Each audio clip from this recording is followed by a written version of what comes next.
అదిగో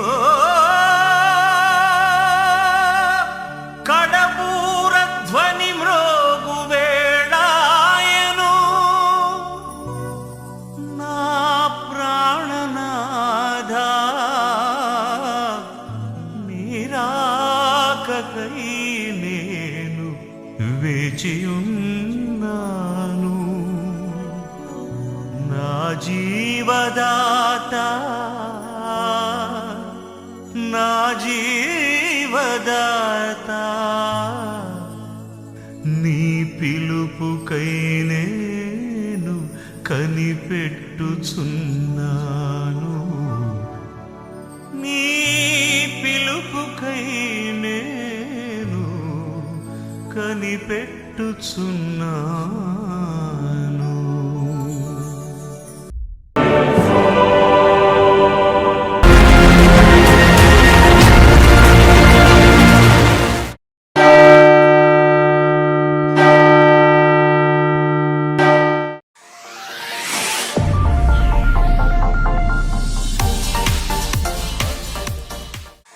యేసుక్రీస్తు నామములో మీ అందరికీ నా హృదయపూర్వక వందనాలు. మా కార్యక్రమాలన్నీ మీరు వీక్షిస్తూ మమ్మల్ని ఎంతగానో ప్రోత్సహిస్తున్నారు. మీకోసం మేము ఎప్పుడు కూడా ప్రార్థిస్తూ ఉన్నాం. అలాగే మీరు కూడా మా కోసం ప్రార్థిస్తున్నారు, సహాయపడుతున్నారు. ఈ కార్యక్రమాలు ఇలాగే కొనసాగాలంటే మీ సహాయము, మీ ప్రార్థన విన్నపాలు మాకు ఎంత అవసరం. మీరు ప్రార్థించబట్టే ఈ కార్యక్రమాలు ఇలా కొనసాగుతున్నాయి. ఈ కార్యక్రమాలని మీరు అనేకులకు పరిచయం చేయాలని, మీ తోటివారిని కూడా మాకు పరిచయం చేసి మాతో సహకరించాలని ప్రభుపేట మనవి చేస్తున్నాను.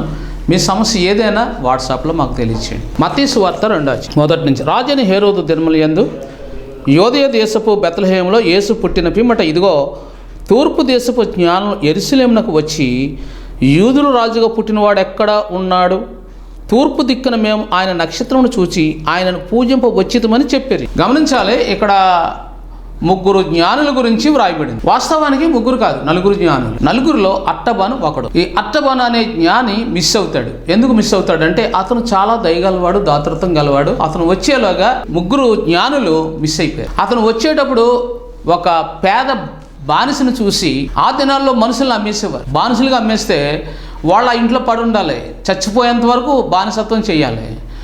వాళ్ళు కొట్టే దెబ్బలకు మాట్లాడకూడదు, వాళ్ళు అన్నం పెట్టలేదు అనుకోండి మాట్లాడకూడదు, వాళ్ళు తిట్టినా కొట్టినా నిందించినా కాళ్ళతో తన్నినా వాళ్ళని చంపేసినా సరే ఎందుకు చంపేశారని అడిగేవారు కాదు. అందుచేత అలాంటి భయంకరమైన దినాలు అవి. యేసుప్రభు ఈ లోకానికి రాక మునుపు 400 సంవత్సరాలు మౌనంగా ఉన్నాడు. ఇంచుమించుగా గాబ్రియేలు దేవదూత 400 సంవత్సరాలు మౌనంగా ఉండిపోయింది, ఇలా చేతులు ముడుచుకొని. ఆ 400 సంవత్సరాల్లో సాతాను చాలా భయంకరంగా ఈ ప్రపంచాన్ని ఏలేసాడు. వాడు ఈ ప్రపంచంలో కోట్ల మందిని నరకానికి తీసుకెళ్ళిపోయాడు. ఊహించిన విగ్రహార్థన, ఊహించిన చేతబళ్ళు, రకరకాల భయంకరమైన చీకటి ప్రపంచం 400 సంవత్సరాలు ఈ లోకాన్ని ఏలింది.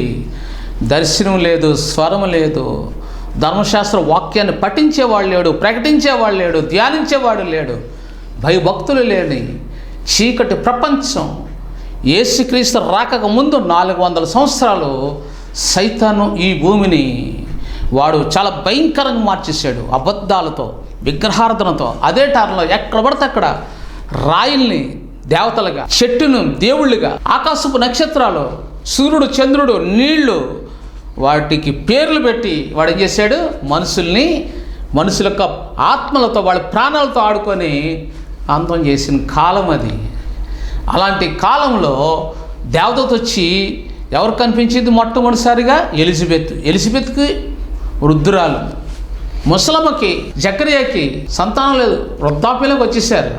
జకర్యా కనిపించింది, యోహాను భయపడకు, నీకు ఒక కుమారుడు పుడతాడు, అతనికి యోహాన్ అని పేరు పెడతావు అని చెప్పినప్పుడు అతడు నమ్మలేదు. ఇది జరుగు కాలం వరకు నువ్వు మోగవాడవై ఉంటావు అని చెప్పి దేవదూత చెప్పించింది, నోరు పడిపోయింది.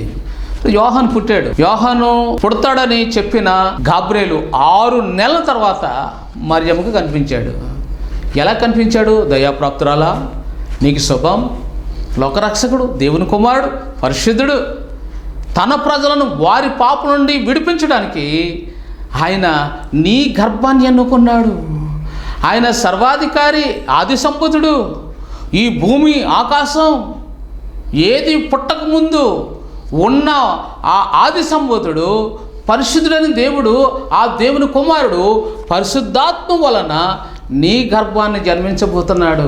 ఎందుకు జన్మించబోతున్నాడు అని అంటే తన ప్రజలను వారి పాపం నుండి విడిపించుటకు. గమనించాలి సహోదరులారా, తన ప్రజలు, ఈ లోపల ఉన్న వాళ్ళందరూ దేవుని ప్రజలు. ఆ దేవుడు ఎవరో అనేది తెలియదు. ఆ దేవుడే యెహోవా, ఆ దేవుడే యేసుక్రీస్తు. అంటే యెహోవా తండ్రి అయిన దేవుడు కొడుకు యేసుక్రీస్తు. ఈ కొడుకు ఈ లోకాన్ని రక్షించడానికి, చీకట్లో ఉన్న ప్రజలను వెలుగులోకి నడిపించడానికి, నశించిపోతున్న వాళ్ళను రక్షించడానికి, నరకానికి వెళ్ళిపోతున్న వాళ్ళని నిత్యజీవులకు పంపించడం కోసం తన ప్రాణం అడ్డుగా పెట్టి, పనంగా పెట్టి, తన రక్తం ద్వారా పాపములు క్షమించి నిన్ను నన్ను మోక్షానికి తీసుకెళ్ళడానికి వస్తున్నాడు అని ఆ గబ్రియలు దూత చెప్పిన 2 మాటల్లో ఎంత అర్థం ఉంది. వెంటనే ఇది ఎలా సాధ్యం అంటుంది మరియ. ఎందుకంటే అమ్మా, పరిశుద్ధాత్మ నిన్ను ఆవరించింది కాబట్టి అని చెప్పి వెళ్ళిపోయింది. ఇది యేసు ప్రభు ఈ లోకానికి వచ్చేటప్పుడు దీనంతటికీ కూడా శ్లోకాల్లో రాస్తున్నాయి. యేసు ప్రభు వస్తాడు, ఆయన పరిశుద్ధుడు అని గౌతమ బుద్ధుడు కూడా చెప్పాడు. నేను చనిపోయి 500 సంవత్సరాల తర్వాత మెస్సీ వస్తాడు, ఆయనకి శిష్యులు ఉంటారు, ఆయన నిజమైన వెలుగు, ఆయనను ఎవరైతే అనుసరిస్తారో వాళ్ళకి రక్షణ, పాపక్షమ కలుగుతుంది. ఆయనను నేను అన్వేషిస్తున్నాను, కానీ నాకు ముందు పుడితే బాగున్నాయన, నా తర్వాత పుడుతున్నాడు. ఆయన మాటలు వినే భాగ్యము, ఆయనను ప్రకటించే భాగ్యం నాకు లేకపోయింది. అయితే నా తర్వాత ఆయన వచ్చినప్పుడు మీరు ఆయన నమ్మండి, ఆయనే నిజమైన వెలుగు అని గౌతమ బుద్ధుడు కూడా చెప్పాడండి. యజ్ఞ మహర్షి కూడా చెప్పాడు. గమనించండి, అందరూ యేసుక్రీస్తు కోసం చెప్పారు. ఇప్పుడు మీరు ఎవరినో నమ్మారు, యేసుక్రీస్తుని నమ్మలేదు మనం అనుకుందాం. మీకు తెలుసు ఆ విషయం, మీరు యేసుక్రీస్తుని నమ్మలేదు, కానీ మీరు ఎవరినో ఒకరిని నమ్ముంటారు కదా. ఆ వ్యక్తి గురించి, ఆ దేవత గురించి ఒకసారి ఆ గ్రంథాలు తిరిగేసి పరిశీలన చేయండి. అసలు నిజమైన దేవుడు ఎవరు, పాపం లేని దేవుడు ఎవరు, పాపం ఉన్న దేవుడు ఎవరు మీకు తెలుసు. దేవతల్లో పాపాలు ఉన్నాయి, కానీ దేవుళ్ళలో పాపం. కానీ పాపం ఉన్న వారిని పరిశుద్ధుడు అంటున్నారు, పరిశుద్ధుడైన దేవుణ్ణి దేవుడు కాదంటున్నారు. యేసుక్రీస్తుని ఎవరో కూడా పాపం ఉందని అనరు, మేము నమ్మం అంటారు. ఆయన మరియమ్మ కొడుకు అంటారు, కాదు, ఆయన సాక్షాత్తు దేవుని కుమారుడు. మన కోసం దేవుడే, తండ్రిని దేవుడే మన కోసం తన ఏకైక కుమారుడిని చనిపోమని పంపాడు, మనల్ని మోక్షం తీసుకెళ్ళడం కోసం. ఎంత త్యాగం అండి! ఒక్క కొడుకు, ఒకే ఒక్కడు. కాబట్టి మరి అంత త్యాగము అంటే పరిశుద్ధుడు పరిశుద్ధుడు పరిశుద్ధుడు అని ఎప్పుడు కోటాది కోట్ల పరిశుద్ధుల మధ్యన ఉండి కొనియాడబడుతున్న నా దేవుడు యేసుక్రీస్తు నరులను రక్షించడానికి నరవతారిగా వచ్చాడు. ఈ లోకంలో అందరి చేత ద్వేషింపబడ్డాడు, మరణించిన వారిని లేపు చూపించాడు, రోగులను బాగు చేశాడు, వ్యభిచార స్త్రీని అమ్మా అని ప్రేమగా పిలిచిన పిలుపు ఆ తండ్రిదే. ఏమంటే వ్యభిచారిని ఎవరన్నా ఈ లోకం క్షమిస్తుందా? క్షమించరు. మనిషి నైతిక స్వభావం చెడిపోయిందండి, కానీ సమరయ స్త్రీ అమ్మా అని పిలిచాడు, రాలిచ్చి కొడతాడంటే అమ్మా అని చెప్పి క్షమించాడు. ఏమంటే ఒక వ్యభిచారం చేసిన వాళ్ళని క్షమించే దేవుడండి నా యేసుక్రీస్తు ప్రభు. ఒక త్రాగుబోతుని క్షమించేవాడు, అతని త్రాగు నుంచి విడిపించేవాడు నా దేవుడండి. ఒక దొంగను మార్చగలిగే సామర్థ్యం క్రీస్తుకుంది, త్రాగుడు మార్పించే సామర్థ్యం యేసుక్రీస్తుకుంది. ఈ లోకము క్షమించదు, అధికారులు క్షమించరు, పోలీస్ స్టేషన్లు క్షమించవు, కానీ నా యేసుక్రీస్తు దగ్గర నేను పాపిని ఒప్పుకుంటే, నువ్వు వెళ్తున్న మార్గ మధ్యలోనే నేను పాపిని ప్రభాని ఒప్పుకుంటే నిన్ను పోలీస్ స్టేషన్లో కూడా పెట్టకుండా వెనక్కి తిరిగి పంపించేస్తారు తెలుసా. ఈనాడు దేవుడు చెబుతున్న మాట ఏంటో తెలుసా, ఇక్కడ నక్షత్రంను చూసి వాళ్ళు ఏం చేశారని బయలుదేరారంట. నక్షత్రం ముందు పుట్టిందా? యేసుక్రీస్తు ముందు పుట్టాడా? సృష్టికర్తని యేసుక్రీస్తు ముందు పుట్టాక ఆ తర్వాత నక్షత్రం పుట్టింది. నక్షత్రం ఎప్పుడైతే పుట్టిందో 4 జ్ఞానులు బయలుదేరారు. ఒక జ్ఞాని మిస్ అయ్యాడు, అతని పేరు అట్టబాను. 3 40 రోజుల తర్వాత బయలుదేరారు. ఈ వీరు ఖగోళ శాస్త్రజ్ఞులు. వీళ్ళు ఏం పట్టుకుని వెళ్ళారు? బంగారం, బోలం, సాంబ్రాణి. ఈ 3 పట్టుకొని 2 సంవత్సరాలు రాత్రం పగలు ప్రయాణం చేశారు. 2 సంవత్సరాలు. గమనించాలి. అంటే ఈ జ్ఞానుల యొక్క జ్ఞానం దేవుని సన్నిధిలో మోకరించి. ప్రపంచంలో ఉన్న జ్ఞానులు ఎవరంటే క్రీస్తుని అంగీకరించే వాళ్ళు ఎవరైతే ఉంటారో వాళ్ళు నిజమైన జ్ఞానులు. వాడు చదువుకోపోయినా, వాడికి డబ్బు లేకపోయినా, దరిద్రుడైనా, అనాథైనా, తల్లిదండ్రులు లేకపోయినా, ఒక బాలికైనా, చిన్నవాడైనా, పెద్దవాడైనా, దరిద్రుడైనా, ఎవరైనా కావచ్చు, యేసుక్రీస్తుని నమ్ముకుంటే, యేసుక్రీస్తుని విశ్వాసం ఉంచితే, ఆయన ద్వారాగా తమ పాపులు ఒప్పుకుంటే, వారు బాప్తిసం పొందితే వాళ్ళు నిజమైన జ్ఞానులు. అందుకని జ్ఞానులు అనే మాట రాస్తుంది ఇక్కడ. జ్ఞానులు. యేసుక్రీస్తుని నమ్మలేని వాడు ఎంత జ్ఞాని అయినా, ఎన్ని కోట్లున్నా, ఎంత ఘనత ఉన్నా, ఎంత అందం ఉన్నా, ఎంత గొప్ప ఉద్యోగం ఉన్నా, ఆయన చుట్టూ 1,00,000 మంది పనివాళ్ళు ఉన్నా, ఆ జ్ఞానము ఎవరిని పెడుతుందో తెలుసా? పశుప్రాయం అనిపించబడుతుంది. మీరు చదివారు లేదో సామెతల గ్రంథం 33వ ఆగురు అంటాడు, నేను పశుప్రాయుణ్ణి, ఈ లోక జ్ఞానం దైవ జ్ఞానం లేదు నాకు అంటాడు. తగ్గించుకున్నాడు. కాబట్టి దేవుడు అతన్ని ప్రత్యేకించాడు, ఆశీర్వదించాడు. యేసుక్రీస్తుని నమ్మలేని వాళ్ళందరూ పశుప్రాయులు, అంటే పశువులతో సమానమైన వాక్యం చెప్తుంది, నేను చెప్పడం లేదు. ఇక్కడ దేవుని వాక్యం ఏం చెప్తుందనంటే, జ్ఞానులు వెళ్ళారు అక్కడికి. వెళ్ళాక ఎక్కడికి వచ్చారు? హేరోదు గృహంలోకి వచ్చారు.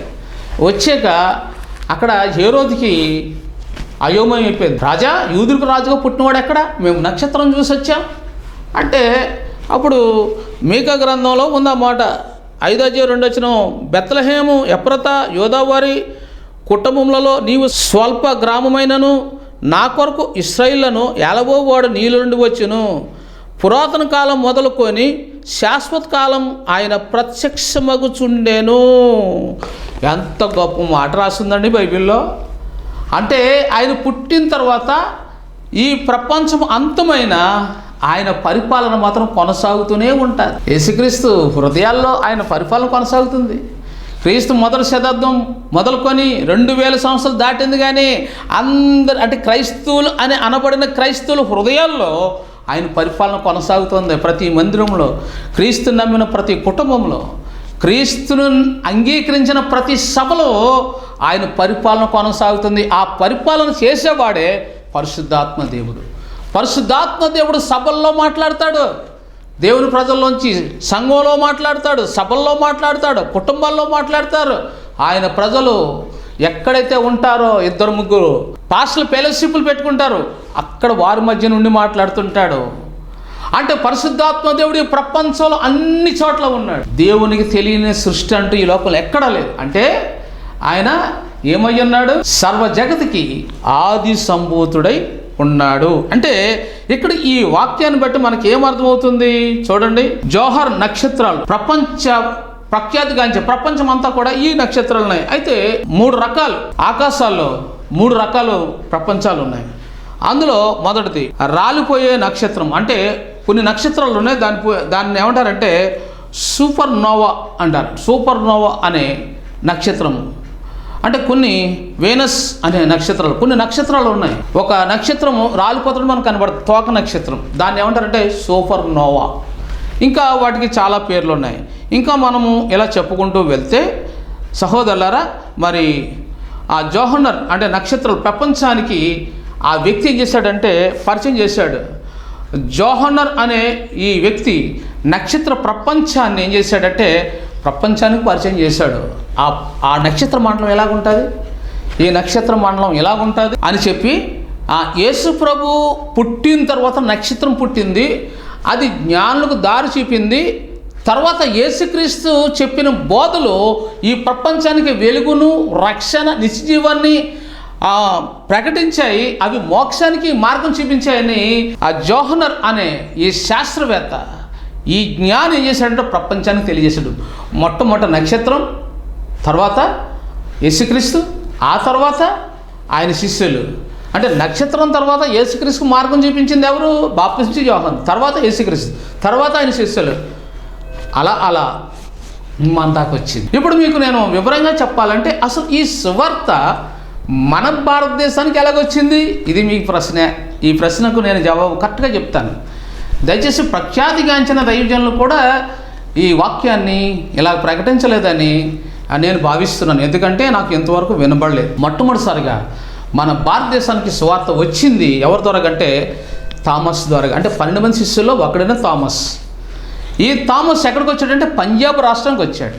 ఈ పంజాబ్ రాష్ట్రంలో తక్షశిల అనే ప్రాంతంలో కండప్ప అనే రాజుగారు పరిపాలిస్తున్నారు. అంటే అక్కడికి వచ్చి ఈయన ఏం కాచాడు, తోమ గారు పంజాబ్ రాష్ట్రం రక్షించబడాలని కన్నీరు గార్చాడు. ఆ కన్నీటికి ప్రతిఫలమే ఆయనకి అప్పుడు ఏ భాష వచ్చాడంటే ఎబ్రీ, గ్రీకుతో పాటు ఈ కండపరాజు గారికి ఏ భాష వచ్చో గ్రీకు, ఆ భాష వచ్చానమాట. అయితే ఆయన ప్రశ్నించాడు, నువ్వు యోధ దేశం నుంచి వచ్చావు కదంటే, అవునండి నేను యోధ దేశం నుంచి వచ్చాను, యేసుక్రీస్తు శిష్యులు ఒక్కడిని. యేసుక్రీస్తు మరణించి తిరిగి లేచాడు, ఆయనే దేవుడు, ఆయన మరణించాడు తిరిగి లేచాడు, ఆయన తిరిగి ఆరోహణ ఏలాడు, త్వరగా వస్తాడు అని సువార్త ప్రకటించినప్పుడు మొట్టమొదట ఈ భారతదేశంలో విశ్వాసం ఉంచిన వ్యక్తి పేరు కండప్పరాజు. కండప్పరాజు మొదటి శతాబ్దంలో నాకు తెలుసున్నంత మట్టుకి 63, 65లో క్రీస్తు మొదటి శతాబ్దం 65 మీరు కొట్టుకోండి. కండప్పరాజు తక్షశిల పంజాబ్ రాష్ట్రం పరిపాలించినట్లు మీకు చరిత్ర చెప్తాను. అక్కడ ఇంచుమించుగా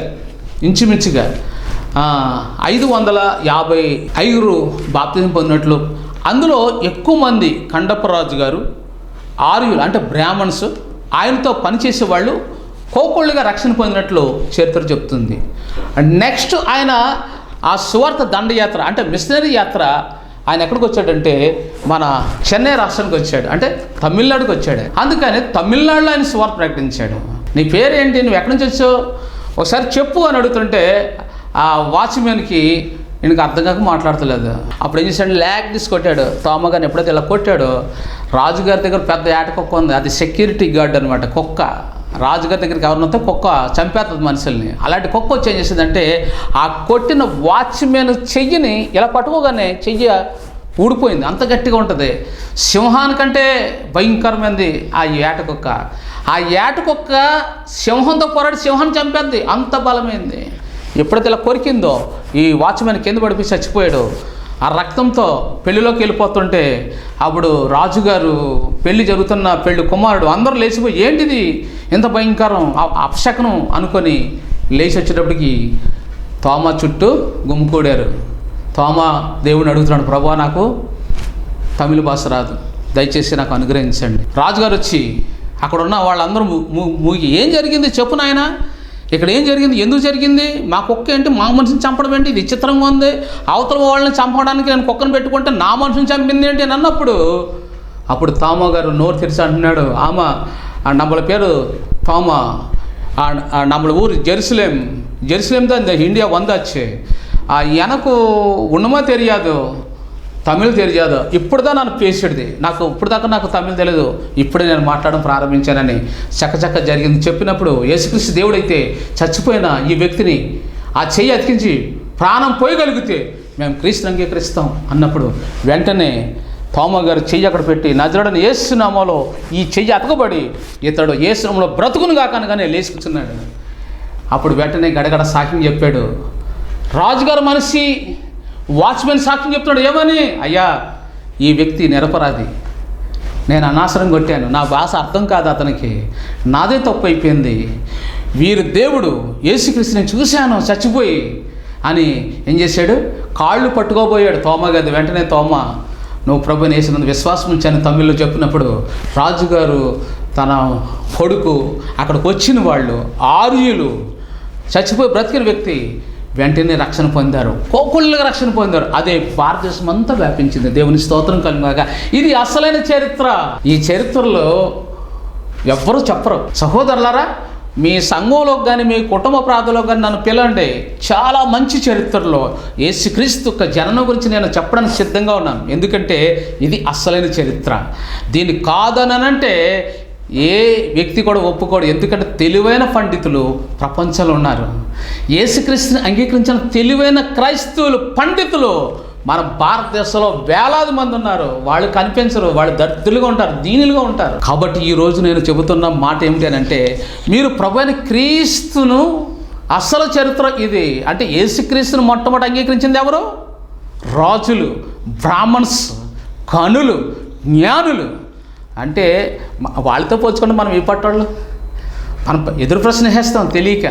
కాబట్టి సహోదరులారా, ఈరోజు మనం ఈ వాక్యం వింటున్నప్పుడు మీకు 1 కొరింథీ 12:24 ఆ సుందరమైన మీ అవయములకు ఎక్కువ సౌందర్యం అక్కర్లేదని రాయబడింది. ఇక్కడ వీళ్ళు ఏం తెచ్చిచ్చారు? బంగారం ఇచ్చారు దేవుడికి. బంగారం అంటే రాజా మీ భవిష్యత్ బంగారంతో సమానం అని వాళ్ళు చెప్తున్నారు.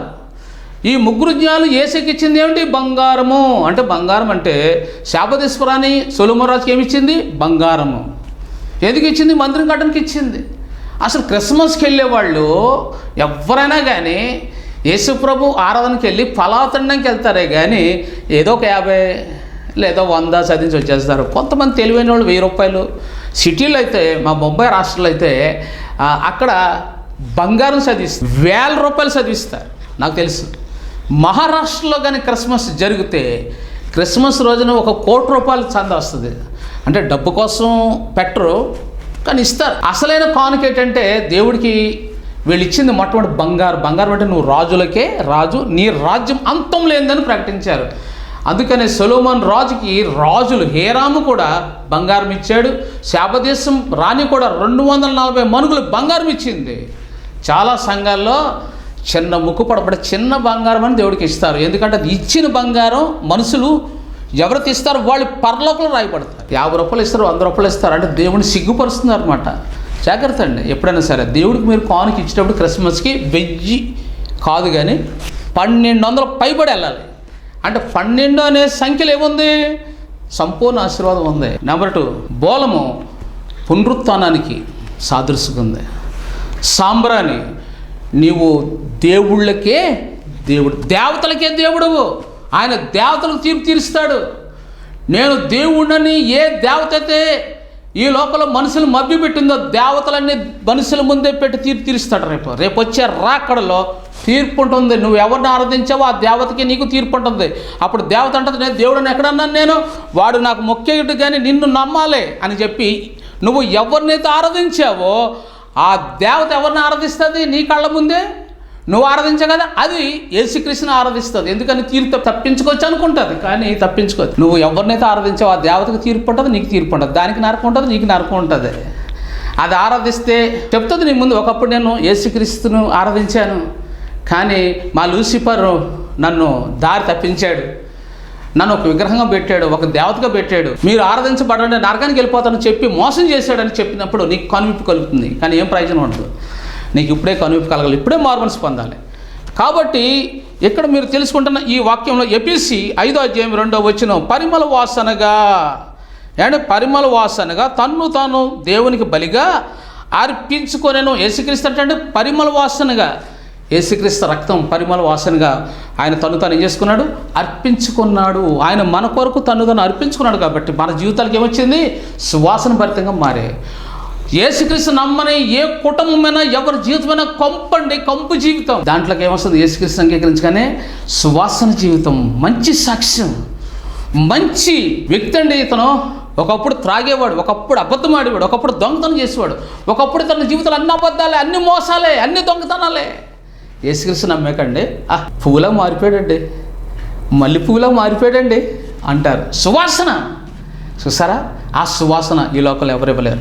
కానీ ఇక్కడ మంచి గొప్ప విషయం ఏంటనంటే, ఇక్కడ ఉమెన్స్ సాంబ్రాణి సలలా ప్రాంతం, అంటే సలల అనే ప్రాంతంలో ఏం తయారవుతుందంటే, ఉమెన్స్ అనేది మీరు నెట్లో కొట్టుకొని ఉమెన్స్ అనే ప్రాంతంలో చెట్లు ఉంటాయి.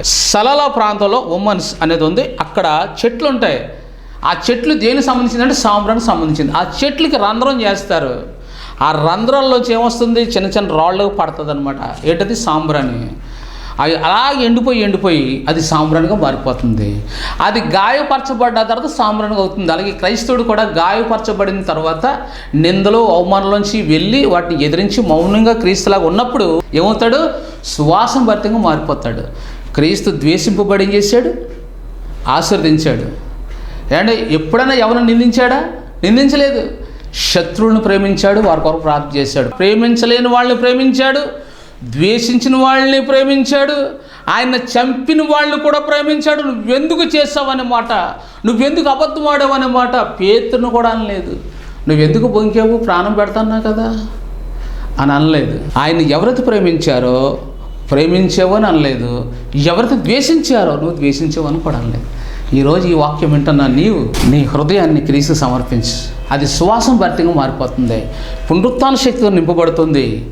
రాజార్కం అంటే రాజ జీవితం, ఘనపరచబడిన జీవితం, ఘనతము దేవునికి ఇస్తాడు. 1 ఘనతనిస్తాడు, 2 సువాసన భరితమైన జీవితం నీకు ఇస్తాడు, 3 ఐశ్వర్యం ఇస్తాడు, రాజులతో కూర్చుండే భాగ్యం కూడా నీకు ఇస్తాడు. 113:6 కీర్తన గ్రంథంలో ఉంది.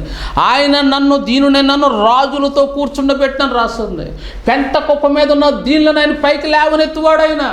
నీకు సంతానం లేదా? దేవుడు నీకు సంతానం ఇస్తాడు, ఒక బిడ్డని ఇస్తాడు ఖచ్చితంగా. మా పరిచయంలో చాలామంది బిడ్డలు లేనన్న వాళ్ళు అందరూ ఒక్కొక్క కొడుకుని సంపాదించుకొని మాకు సాక్ష్యం చెప్తున్నారు. ఈరోజు సంతానం లేమితో బాధపడుతున్నావా, అనారోగ్యంతో బాధపడుతున్నావా, నిన్ను ఎవరు పట్టించుకోవట్లేదా? క్రీస్తు నిన్ను నా కొడుకు అని ప్రేమతో పిలుస్తాడు. నా కూతురు రా నా దగ్గరికి, నేను నేను దీవిస్తాను పిలుస్తున్న ఆ ప్రేమ పిలిపే ఈ పిలుపు. ఈరోజు ఈ వాక్యం వింటున్నా నీవు ప్రేమ స్వరూపేన క్రీస్తు దగ్గరికి రా. ఆయన దగ్గరికి జ్ఞానులు వచ్చారు. నువ్వెంత నేనెంత. నీ జీవితాన్ని సువాసన భరితంగా మార్చేస్తాడు. అద్భుతమైన సాక్షిగా నిన్ను నిలబెట్టుకుంటాడు. ఎక్కడైతే నువ్వు ఓడిపోయివో అక్కడే నిన్ను గెలిపిస్తాడు. దేవుడు ఈ మాటలు దించినాడు. పరిశుద్ధుడా నీ స్తోత్రం. ఈ వాక్యం వింటున్న బిడ్డలు దీవించండి, నీ మహిమతో నింపండి. వీరిలో ఉన్న ప్రతి దుఃఖాన్ని తొలగించి నీ మహిమతో నింపండి. మహిమ ఘనత మీరు పొందండి. యేసు నామములో ప్రార్థిస్తున్నాం తండ్రి, ఆమేన్.